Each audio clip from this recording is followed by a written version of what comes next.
This is a 4-room flat located in Queen Street. It's about 38 years old, so it's pretty old.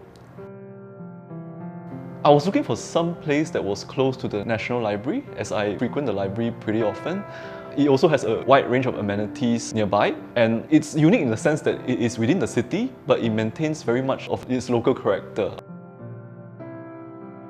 I wanted a home that was predominantly modern, but warmly layered with a mix of natural materials and retro details.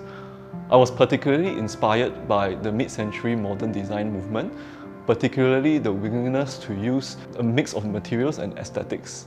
I worked closely with my interior designer from Provolk to come up with the design.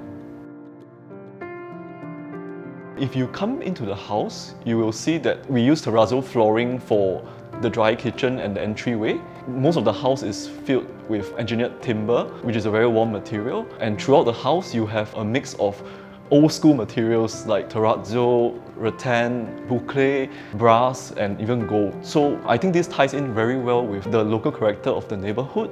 And you know, Bras Basah is filled with museums, shop houses, and heritage buildings. So I think it's a really good fit. The space needed to be large enough to accommodate a group of 8 to 10 people, and I also wanted a more open layout. The original floor plan was really long and narrow, and I just wanted to open up the space. We knocked down one bedroom to create space for the living room and also to have a more free-flowing communal space. The former dining room was repurposed to become a dry kitchen, and it is the first thing that you will see when you enter the house. So you know that the bathrooms in older HDB flats are really small and cramped.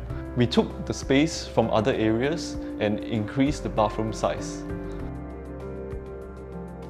We bought the recess space from the corridor, which is about 5 square meters, so it's quite a large space, and we incorporated that into the interior.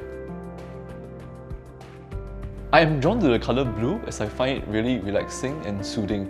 So we incorporated that into the house, and it's featured in the walls and the cabinetry.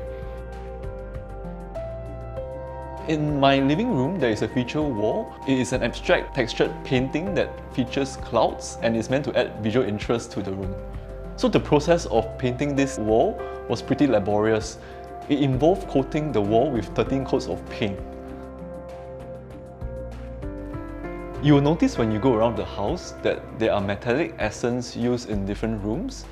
So these are in the form of furniture, fixtures, or decorative accents. It serves as a punchy contrast against the warm tones of wood and other organic materials used. I work from home fairly often these days, so I work in different areas from the dry kitchen, the dining room, and the study room. When I have a mental block at work, I move around the different areas to find inspiration. One of my favorite spots would be the living room, as it is really warm and cozy, so I relax by reading a book and watching TV once I finish work.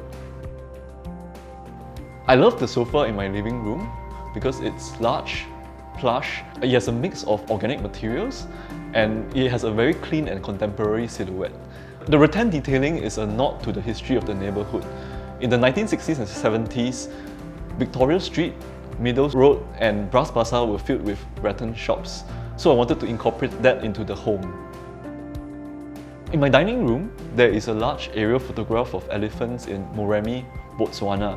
The shot is taken from a helicopter by wildlife photographer Michael Pulitzer. I like that this print has a tactile feel, and it is not immediately obvious what the photograph is showing.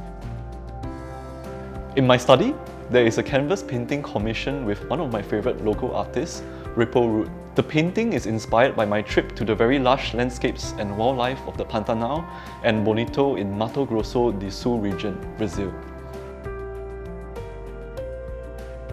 I think what I like the most about my home is the open concept space and the fact that it is large enough to host a large group of family and friends.